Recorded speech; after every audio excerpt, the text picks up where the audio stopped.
الحمد لله وكفى وسلام على عباده الذين اصطفى أما بعد أعوذ بالله من الشيطان الرجيم بسم الله الرحمن الرحيم أينما تكونوا يدرككم الموت ولو كنتم في بروج مشيدة۔ معزز سامعین، دنیا کے اندر بے شمار چیزیں ایسی ہیں جن کی حقیقت کے بارے میں لوگوں کے درمیان اختلاف ہے، لیکن ایک چیز ایسی ہے کہ اس کے بارے میں آج تک کسی نے اختلاف نہیں کیا، اور وہ ہے موت۔ موت کے بارے میں کسی نے کوئی آج تک اختلاف نہیں کیا، کسی نے یہ نہیں کہا کہ میں اس دنیا کے اندر آیا ہوں اور میں مروں گا نہیں، ہمیشہ اس دنیا کے اندر رہوں گا۔ یہ دعویٰ کرنے والا آج تک دنیا کے اندر کوئی پیدا نہیں ہوا، حتیٰ کہ نبی ہونے کا دعویٰ کرنے والے دنیا کے اندر بہت سارے آئے، اور اس سے بھی بڑھ کر اللہ کے ہونے کا دعویٰ کرنے والے بہت سے آئے۔ لوگوں نے یہاں تک دعوے کیے کہ نعوذ باللہ من ذالک، میں خدا ہوں، میرے ہاتھ کے اندر موت اور زندگی ہے، میں جس کو چاہوں موت دوں اور میں جس کو چاہوں زندگی دوں۔ یہ دعویٰ کرنے والے ہیں، لیکن موت کے بارے میں کسی نے دعویٰ نہیں کیا کہ مجھے موت نہیں آئے گی۔ تو بہرحال جو بھی کوئی اس دنیا کے اندر آیا ہے اسے ایک دن اس دنیا سے جانا ہے، کوئی ہمیشہ رہنے کے لیے اس دنیا کے اندر نہیں آیا۔ بس اتنا ہے کہ کوئی پہلے جائے گا، کوئی بعد میں جائے گا، اور عام طور سے ایسا ہوتا ہے کہ بڑے پہلے جاتے ہیں، چھوٹے بعد میں، لیکن کبھی کبھی اس کے خلاف بھی ہو جاتا ہے، چھوٹے پہلے چلے جاتے ہیں، بڑے بعد میں جاتے ہیں۔ بہرحال جانا ہے، ہر ایک کو جانا ہے، اور جس انسان کی موت کا وقت بھی آئے گا وہ لمحہ بھر بھی اپنی جگہ سے نہیں ہل سکتا، ٹل نہیں سکتا اپنے وقت سے ایک سیکنڈ بھی، جہاں کہیں ہوگا موت آ دبوچے گی اس کو۔ اور ایک بات یاد رکھیے، اللہ نے انسان کو اس دنیا میں بھیجنے سے پہلے چند چیزیں پہلے ہی مقرر کر دی ہیں، ان میں سے ایک اس کی موت کا ٹھکانہ بھی ہے کہ کس انسان کو کس جگہ پر موت آئے گی، یہ مقرر ہے، وہاں لکھا ہوا ہے بس کہ یہاں مرنا ہے اس انسان کو آ کر کے۔ ایک واقعہ لکھا ہے کہ حضرت سلیمان علیہ السلام کے پاس میں کچھ لوگ بیٹھے ہوئے تھے، اور حضرت اسرائیل علیہ السلام جو ملک الموت ہے، سارے جاندار کی روح نکالتے ہیں، وہ حاضر ہوئے تو وہ ایک انسان کو دیکھ کر کے گھورنے لگے، اور وہ انسان گھبرایا۔ ان کے جانے کے بعد میں حضرت سلیمان علیہ السلام نے بتایا کہ یہ معلوم ہے کون تھے، یہ ملک الموت تھے جو تمام جاندار کی روح نکالتے ہیں۔ تو جس کی طرف کو گھور کر کے دیکھا تھا وہ ڈر گیا کہ ملک الموت نے مجھے بہت گھور کر کے دیکھا تھا،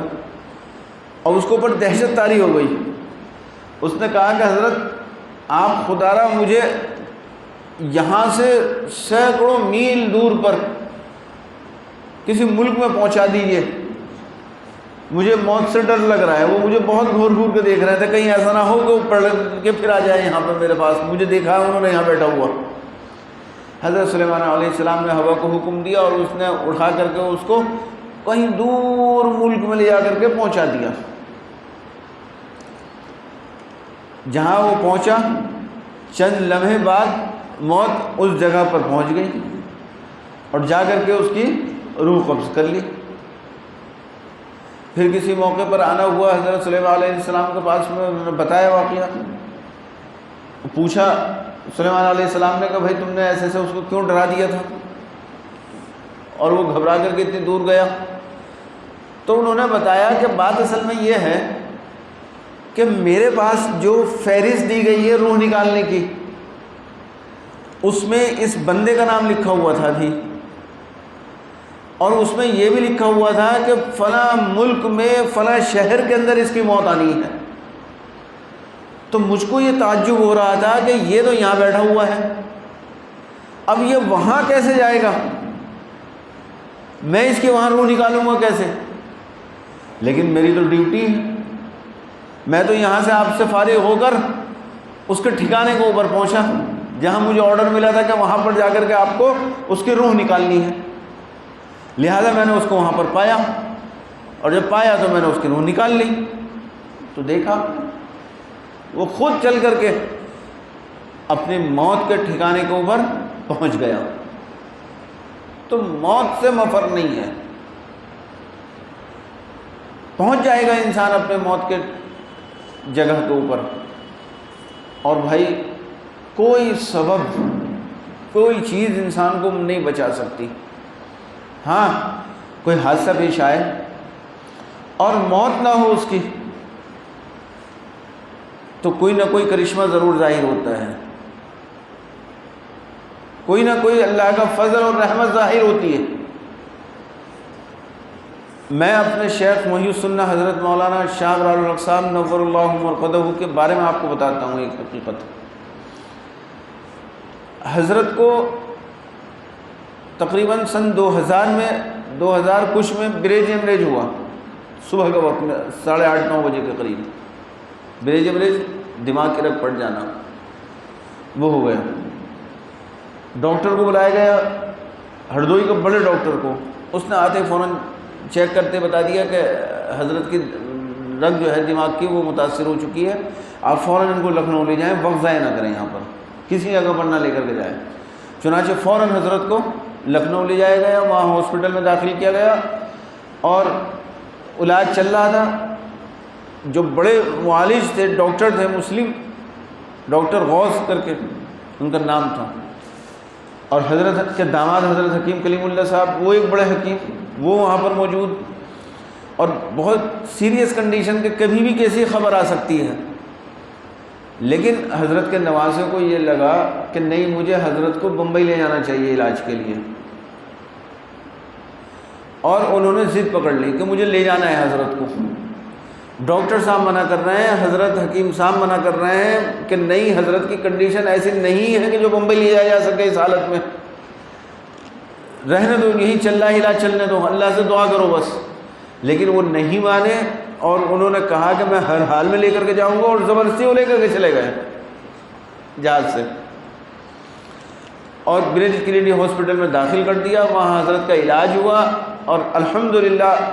حضرت کو صحت ہوئی، اور تقریباً 5-6 مہینے کے بعد وہ منظر ابھی بھی میری آنکھوں کے سامنے ہے کہ مغرب اور عشاء کے درمیان کا وقت تھا، اور اطلاع تھی حضرت تشریف لانے والے ہیں، بس گاڑی پہنچنے والی، کار سے تشریف لا رہے تھے۔ حضرت پہلے علی گڑھ آئے تھے، علی گڑھ سے پھر ہردوئی تشریف لائے تھے بائی روڈ۔ تو مغرب عشاء کے درمیان میں حضرت کی کار مدرسے کے اندر داخل ہوئی، اور داخل ہونے کے بعد میں گیٹ کھلا، اور حضرت اس کے اندر سے نکل کر کے جب کھڑے ہوئے ہیں تو حضرت کا پہلا جملہ تھا السلام علیکم۔ تو میرے بزرگوں دوستوں، حضرت کا یہ جملہ سن کر اور حضرت کو کھڑا ہوا دیکھ کر کے جتنے لوگ وہاں پر تھے، سب کی آنکھوں سے خوشی کا آنسو جاری ہو گئے، کیونکہ کسی کو توقع نہیں تھی کہ حضرت صحت یاب ہو کر کے واپس آ سکتے ہیں۔ سب کو خطرہ تھا کہ بس کبھی بھی کیسی خبر آ سکتی ہے، لیکن اللہ نے ان کو صحت دی اور صحت یاب ہو کر کے واپس آئے، اور 5 سال تک حضرت ماشاءاللہ ٹھیک رہے، علاج چلتا رہا، برابر آنا جانا رہا بامبے بیچ بیچ میں۔ لیکن سن 5 میں تقریباً 17 مئی کو عصر کی نماز کے بعد حضرت نے مجلس کی، کتاب سنائی۔ مغرب سے چند منٹ پہلے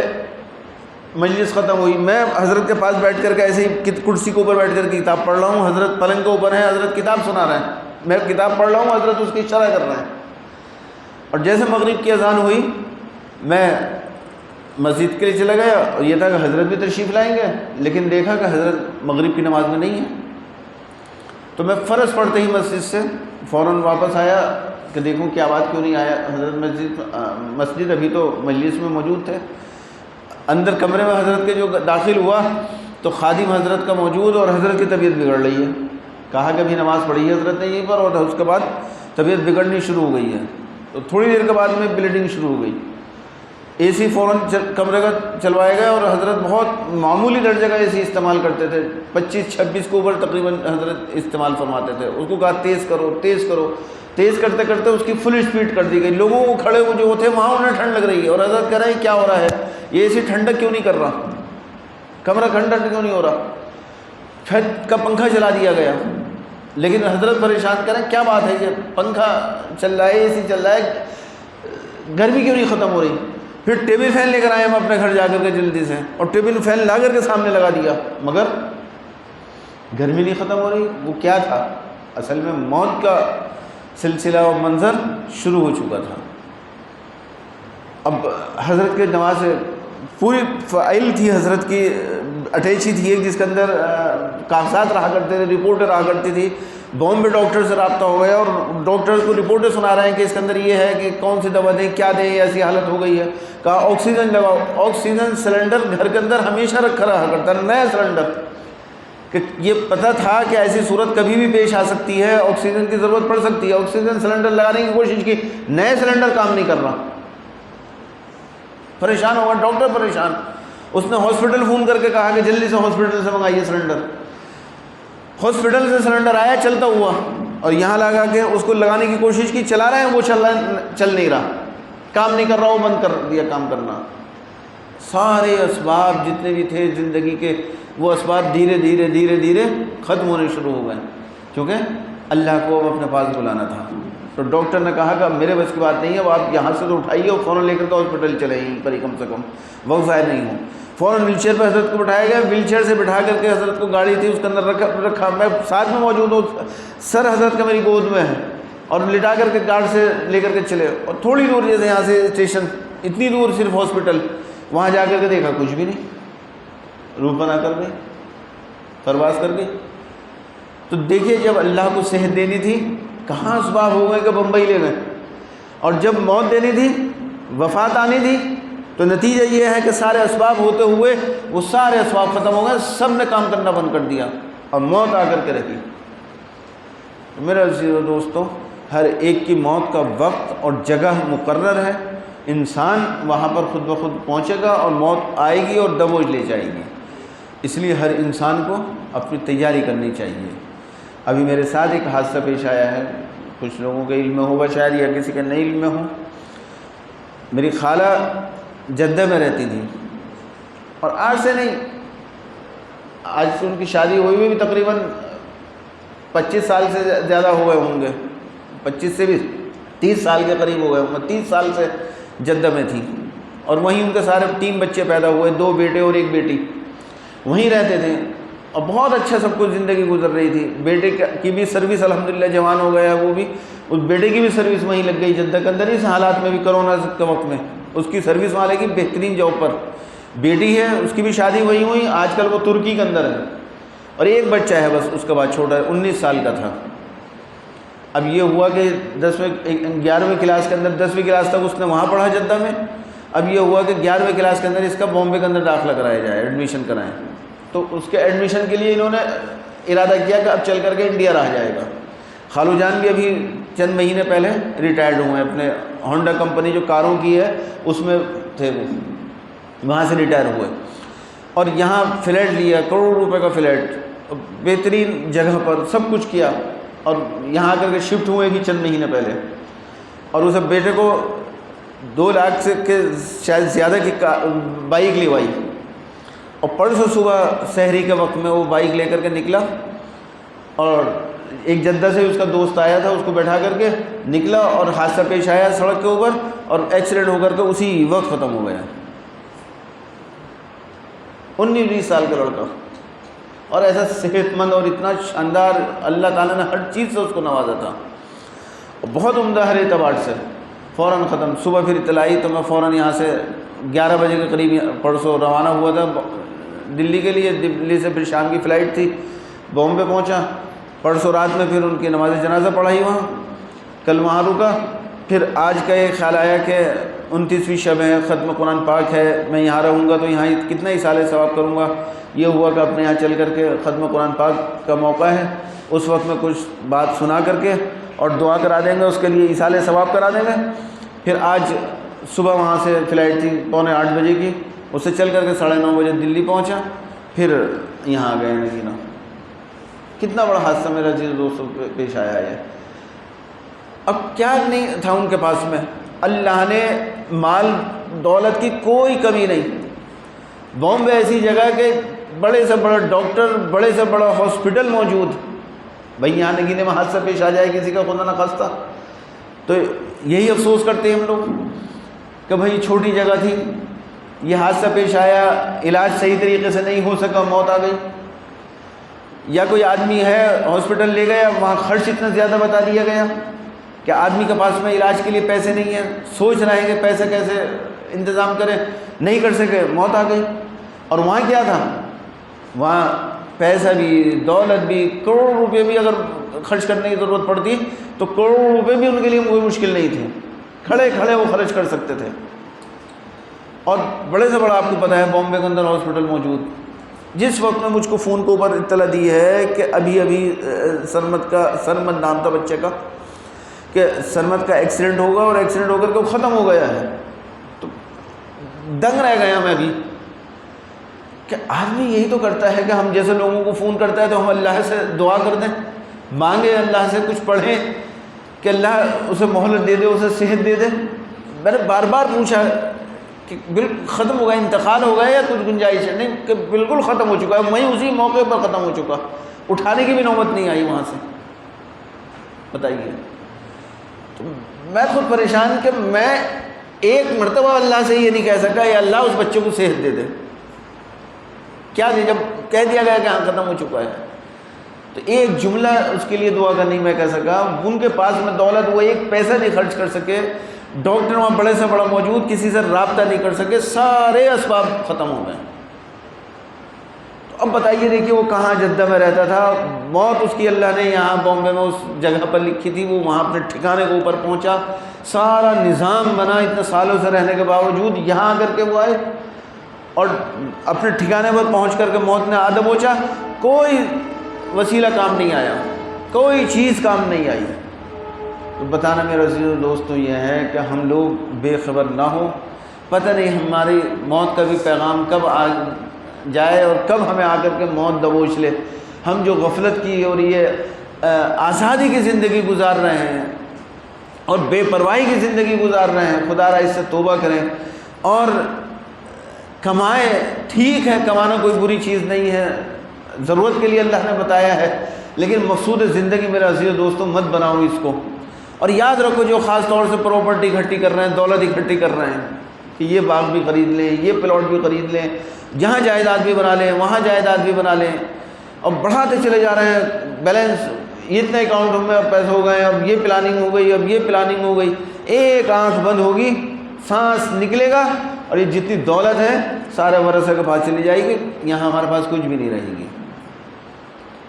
صرف اور صرف اگر کام میں آئے گا ہمارے ساتھ ہماری قبر کے اندر، وہ کام آئے گا جو آپ نے اللہ کے راستے کے اندر صدقہ خیرات کر دیا ہوگا، اللہ کے راستے میں خرچ کر دیا ہوگا۔ تو میرے عزیز دوستو، اپنی ویلیو مت دیکھو کہ ہماری کیا ہو گئی ہے، ہمارا تو ٹھکانے نہیں ہے آج دولت کے۔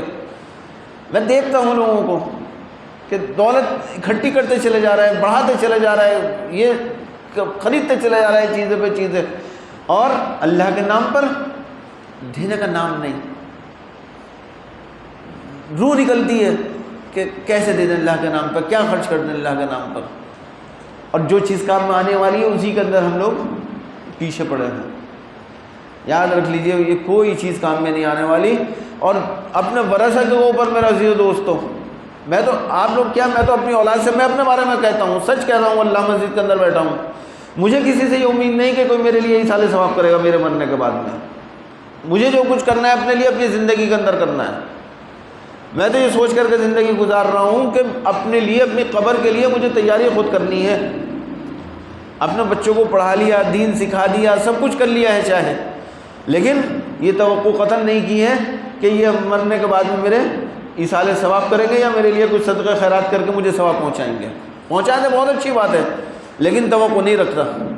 توقع بس اپنے اوپر ہے کہ اپنے آپ اپنے اعمال کر رہا ہوں بس، کہ اللہ جو کچھ میں کوشش اور جد و جہد اور سعی کر رہا ہوں اس کو اپنی بارگاہ کے اندر قبول فرما لے اور میری مغفرت کا ذریعہ اس کو بنا دے۔ تو آپ کو بھی یہ خاص طور سے نصیحت کر رہا ہوں، اپنی زندگیوں کے اندر اپنی مغفرت کے انتظامات کر لو، مت رکھنے توقع اپنی اولادوں سے، ان کے لیے اکٹھا مت کر کے جانا۔ بس یہ دیکھ لو کہ دنیا کے اندر جو بیلنس چیک کرتے ہو کہ ہاں کتنا بیلنس ہو گیا، کتنی ویلیو ہو گئی ہماری پراپرٹی کی، یہ چیز اپنی آخرت کے اندر دیکھ لو کہ آخرت کے لیے کہ ہماری کتنی پراپرٹی ہو گئی اور آخرت کے لیے ہماری کتنی نیکیاں اکٹھی ہو گئی۔ اپنا محاسبہ وہاں کرتے رہو، کتنا ذخیرہ ہم نے کر لیا ہے آخرت کے لیے، کتنا اسٹاک جمع کر لیا ہے، کتنے انبار ڈھیر لگا لیے آخرت میں، یہ دیکھتے رہو، بس یہی کام آنا ہے، اس کے علاوہ کوئی کام میں نہیں آنا۔ اس لیے میرا عزیز دوستو، بس نگاہ رکھنی ہے اللہ تعالیٰ کی ذات کے اوپر اور اللہ سے ہی مانگنا ہے، اور موت کا وقت آئے ہمارا اس سے پہلے پہلے ہم لوگوں کو چاہیے کہ ہم اپنی آخرت کی تیاری خود کر لیں۔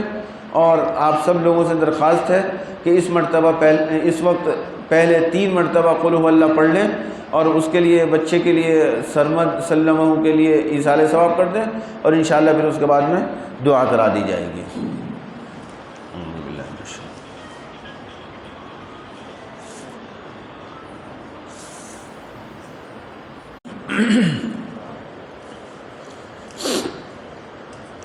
الحمد لله رب العالمين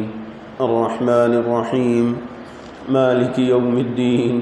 والصلاة والسلام على سيد الأنبياء والمرسلين محمد وعلى آله وأصحابه أجمعين ربنا ظلمنا أنفسنا وإن لم تغفر لنا وترحمنا لنكونن من الخاسرين ربنا لا تزغ قلوبنا بعد إذ هديتنا وهب لنا من لدنك رحمة إنك أنت الوهاب اللهم إنك عفو تحب العفو فاعف عني رب ارحمهما كما ربياني صغيرا ربنا آتنا في الدنيا حسنة وفي الآخرة حسنة وقنا عذاب النار اللهم إنا نسألك من خير ما سألك منه نبيك محمد صلى الله عليه وسلم ونعوذ بك من شر ما استعاذ منه نبيك محمد صلى الله عليه وسلم وأنت المستعان وعليك البلاغ ولا حول ولا قوة إلا بالله یا اللہ ہم سب کے گناہوں کو معاف فرما، یا اللہ ہم سب کو اپنا صحیح قوی تعلق نصیب فرما،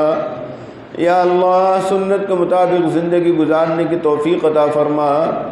یا اللہ حضور کی ایک سنت سے محبت اور عشق پیدا فرما، یا اللہ حضور کی ایک سنت پر عمل کرنے کی توفیق عطا فرما، یا اللہ اپنی نافرمانیوں سے گناہوں سے ہماری حفاظت فرما۔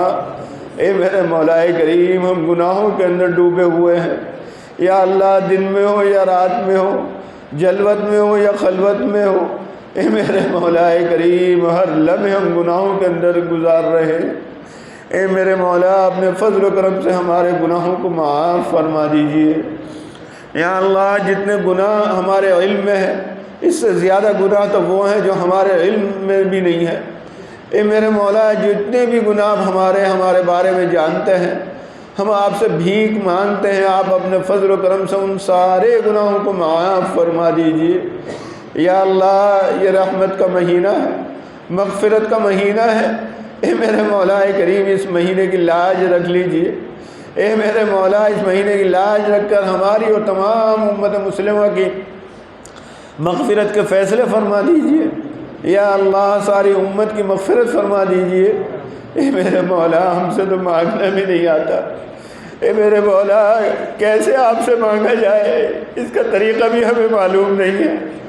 یا اللہ ہمارے پاس میں وہ الفاظ نہیں ہے جس کے ذریعے سے ہم آپ سے مانگے، لیکن تیرے نبی نے دعا کی ہے، اللہم انی اسألک خیر المسئلہ وخیر الدعاء والاجابہ۔ اے اللہ سوال کرتے ہیں ہم آپ سے بہترین دعا مانگنے کا، بہترین انداز میں سوال کرنے کا، بہترین طریقے سے مغفرت کا۔ اے میرے مولا کریم جو آپ کو الفاظ پسند ہو وہ الفاظ ہمارے دل میں ڈال دیجئے، یا اللہ ان الفاظ کے وسیلے سے ہمیں دعا کرنے کی توفیق عطا فرما دیجئے۔ یا اللہ قلب کے اندر خشوع خضوع نہیں ہے، اے میرے مولا کریم دل کے اندر ادھر ادھر کے خیالات ڈوبے ہوئے ہیں، یا اللہ ہمارے دل گندے ہیں، میلے ہیں۔ اے میرے مولا کریم آپ اپنے فضل و کرم سے ہمارے سارے گناہوں کو معاف فرما دیجئے، یا اللہ ہم اپنے گناہوں کا اقرار کرتے ہیں۔ اے میرے مولا کریم ہم نے اپنے گناہ کے انبار اور ڈھیر لگا رکھے ہیں، اے میرے مولا آپ اپنے فضل و کرم سے سارے گناہوں کو معاف فرما دیجئے۔ اے میرے مولا اللہم لا تسلط علینا من لا یرحمنا، یا اللہ جو ظالم حکمراں ہم پر رحم نہ کرے ایسے حکمراں سے ہماری حفاظت فرما دیجئے، ایسے ظالم حکمراں ہمارے اوپر مسلط نہ فرمائیے۔ اے میرے مولا کریم ہماری بدعمالیوں کے اعتبار سے ہم پر ظلم والے ظالمین حکمراں مسلط نہ فرمائیے، یا اللہ ایسے حکمراں ہم پر مسلط فرمائیے جو عدل اور انصاف کرنے والے ہوں، ملک کو اور قوم کو ترقی کی طرف لے جانے والے ہوں۔ اے میرے مولا کریم اپنا فضل و کرم فرما دیجئے، یا اللہ یہ اس سال کی آخری تآخرات ہے، اب پتہ نہیں اس زندگی کے اندر کس کو اب آگے رمضان شریف کا مبارک مہینہ ملے گا کس کو نہیں ملے گا۔ اے میرے مولا آپ اپنے فضل و کرم سے اس آخری تآخرات کے صدقہ طفیل میں ہم سب کی مغفرت کے فیصلے فرما دیجئے، یا اللہ یہ سال کی آخری تآخرات ہے، یا اللہ قرآن کریم کی تکمیل ہوئی ہے۔ اے میرے مولا کریم اس رمضان کا جو حق تھا وہ ہم سے ادا نہیں ہو پایا ہے، یا اللہ جیسی عبادت کرنی چاہیے تھی وہ عبادت ہم سے نہیں ہو سکی ہے۔ اے میرے مولا جیسے گناہوں کو ہمیں چھوڑنا چاہیے تھا وہ گناہ ہم نہیں چھوڑ پائے ہیں۔ اے اللہ یہ قرآن کریم اس وقت مکمل ہوا ہے، آپ جانتے ہیں اس کا حق نہ تو پڑھنے کا ادا ہوا ہے نہ سننے کا ادا ہوا ہے، یا اللہ اس پہ نہ جانے کتنی بے ادبی اور گستاخی ہو گئی ہے۔ اے میرے مولا اپنے فضل و کرم سے ان کی جو بے ادبی اور وہ بے احترامی رمضان کی قرآن کی ہوئی ہمیں معاف فرما دیجئے، یا اللہ بغیر استحقاق کے ان کی برکات سے ہم سب کو مستفید فرما دیجئے، یا اللہ اپنے کرم سے اپنی رحمت سے میرے مولا ہماری ان عبادات کو جو ٹوٹی موٹی بھی کی ہے اپنی بارگاہ کے اندر قبول فرما دیجئے۔ اے میرے مولا ہم اقرار کرتے ہیں یا اللہ جیسی عبادت کرنی چاہیے تھی وہ نہیں ہو سکی ہے، جو ادب اور احترام ان دونوں چیزوں کا اور کرنا چاہیے تھا وہ ہم سے نہ ہوا۔ یا اللہ نہ تو رمضان کی قدر ہوئی نہ قرآن کی قدر ہوئی، میرے مولا اس بے ادبی کو معاف فرما دیجیے۔ اے میرے رب اپنے کرم سے اپنی رحمت سے معاف فرما دیجیے، اے میرے مولا اسے قبول فرما لیجیے۔ یا اللہ جو کچھ اس وقت قرآن پاک پڑھا گیا ہے میرے مولا اس کا سارا ثواب میرے بھائی سرور سلم کو پہنچا دیجیے۔ یا اللہ اس کی قبر کو نور سے منور فرما دیجیے۔ اے میرے مولا کریم اس کی قبر کو جنت کی ایک کیاری بنا دیجیے۔ اے میرے مولا اس کی قبر کو جنت کا ایک باغ بنا دیجیے۔ یا اللہ جنت کی برکات جنت کی رحمتیں اس کے قبر کے اندر پہنچا دیجیے۔ اے میرے مولا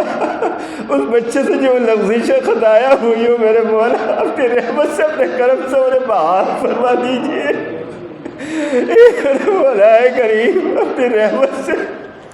اپنے کرم سے اس بچے کی ساری خطایا کو معاف فرما دیجیے۔ یا اللہ ہم جانتے ہیں وہ آپ کی امانت تھی،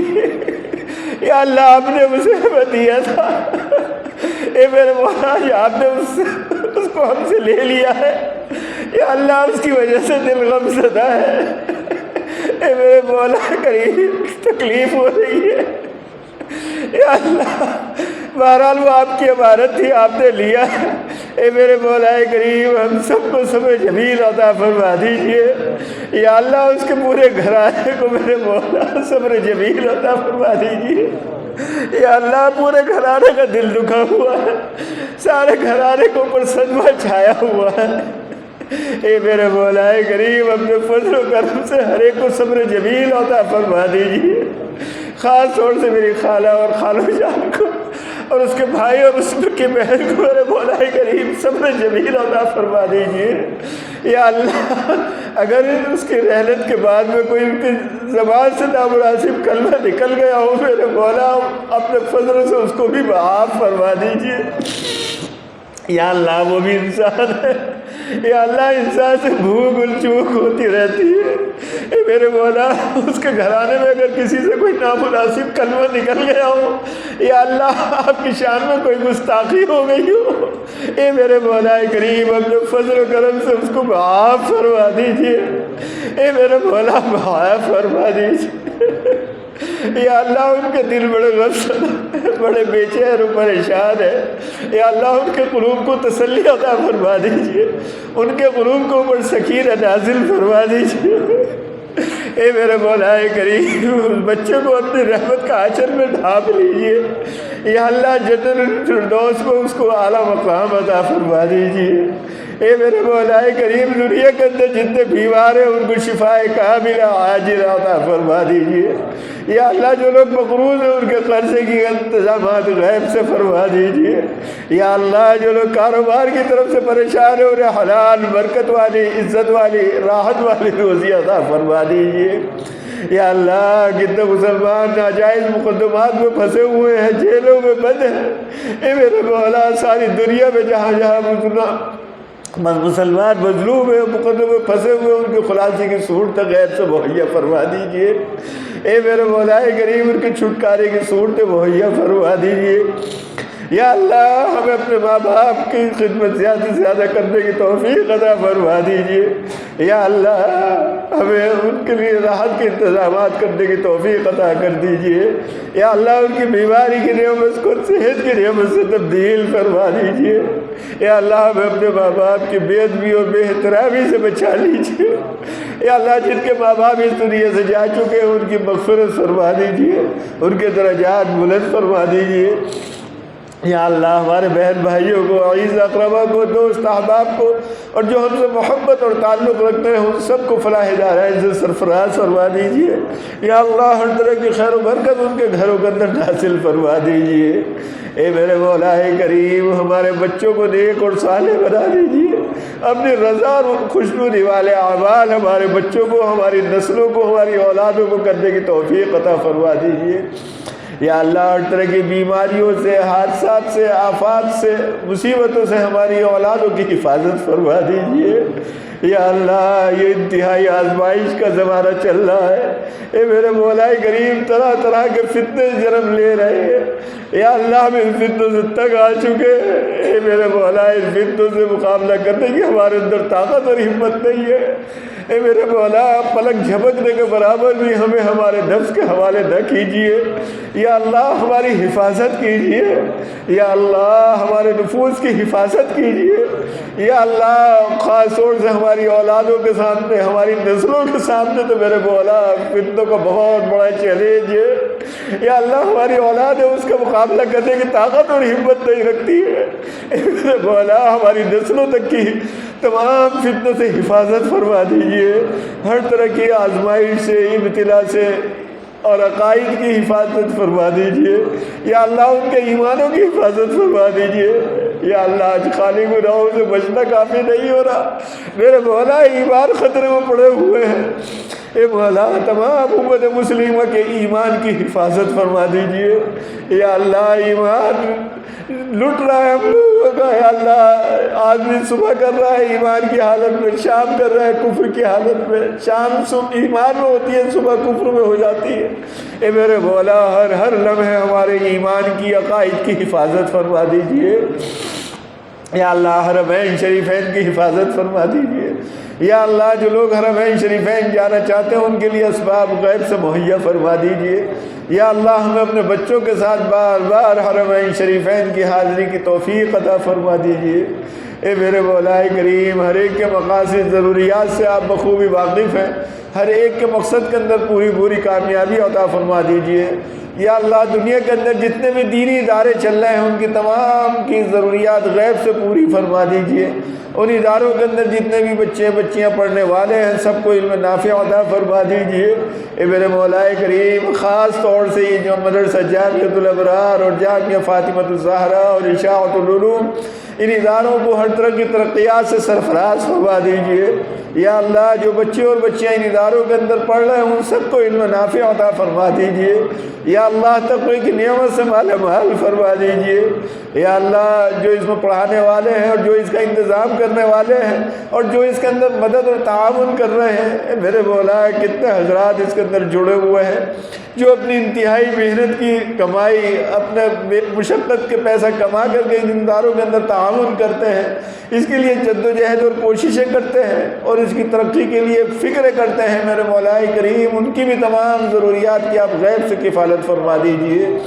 جیسے جیسے جو حضرات ان اداروں کے لیے میرے مولا کوششیں کر رہے ہیں اور اپنا مالی تعاون کر رہے ہیں، آپ اپنے فضل و کرم سے ان کو اور ان کے بچوں کو ہر طرح کی عافیت نصیب فرما دیجئے. یا اللہ ان کو اور ان کے بچوں کو ہر طرح کی خیر سے مالا مال فرما دیجئے. ان کے گھروں کے اندر ہر طرح کی خیر و برکت نازل فرما دیجئے. اے میرے مولا ان کی بھی تمام ضروریات کی غیب سے کفالت فرما لیجئے اور ان کی اس قربانی کو اپنی بارگاہ کے اندر قبول فرما لیجئے، اپنی رضا اور خوشنودی کا ذریعہ بنا لیجئے. اے میرے مولا کریم یہ رمضان آیا جو اس میں کوتاہی کو کمی ہو گئی اس کو معاف فرما دیجئے. یا اللہ ہماری ابھی زندگیوں کے اندر بار بار رمضان کے آنے کا اسباب پیدا فرما دیجئے اور اس کی قدر کی ہمیں توفیق عطا فرما دیجئے. یا اللہ جتنی دعائیں ہم نے کی ہے محض اپنے فضل و کرم سے حضرت نبی کریم صلی اللہ علیہ وسلم کے صدقہ طفیل میں ان دعاؤں کو قبول فرما لیجئے. سبحان ربک رب العزت عما یصفون وسلام علی المرسلین والحمد للہ رب العالمین.